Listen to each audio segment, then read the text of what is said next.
Terima kasih kepada Datuk Yang Amat PJ Selatan, Yang Amat Bandar Kuching selepas Menteri menjawab. Cukup Pak.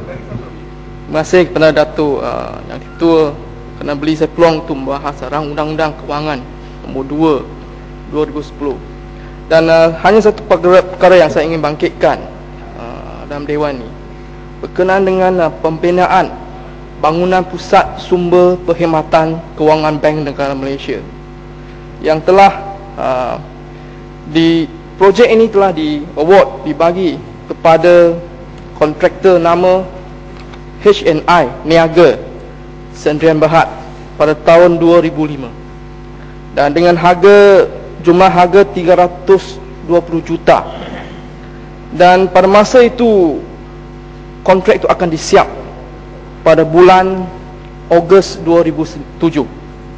Tapi dengan bantahan pada masa itu, saya masih ingat bantahan dari banyak pihak tentang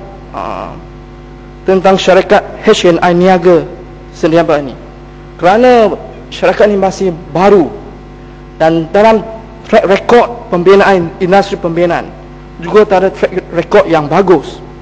Tetapi pada akhirnya Bank Negara bagi kontrak ini kepada syarikat ini, dan syarikat ini mengalami kesusahan dan tak dapat menyiapkan projek itu pada masa yang dibagi. Dan oleh kerana itu Bank Negara Malaysia terpaksa menanggung kerugian, di mana pada tahun 2007 Bank Negara terpaksa menaikkan kontrak itu pada harga 420.1 juta, dan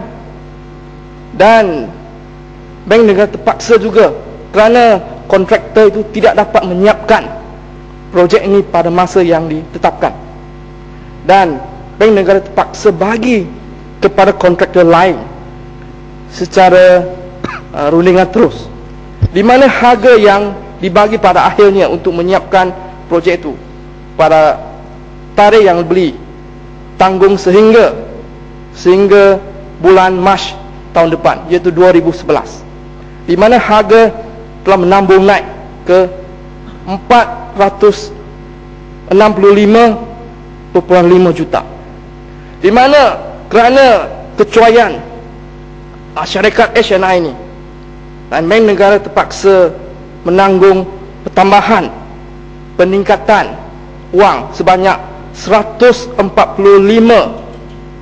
juta. Kalaulah Bank Negara pada masa itu mengambil kira pandangan orang lain dan pilih kontraktor yang betul-betul yang boleh perform, yang boleh menyiapkan projek, sehingga sekarang di mana tentang track record yang buruk, di mana syarikat HNI ini tak boleh hantar itu laporan kewangan dari tahun 2002 sampai 2004, dan juga dia juga hutang kepada CIDB tentang payment levy itu. Tapi Bank Negara Malaysia tetap dengan degil memberi projek ini kepada HNI Niaga, dan pada akhirnya HNI tidak dapat meneruskan projek, dan Bank Negara terpaksa bagi pada syarikat yang lain.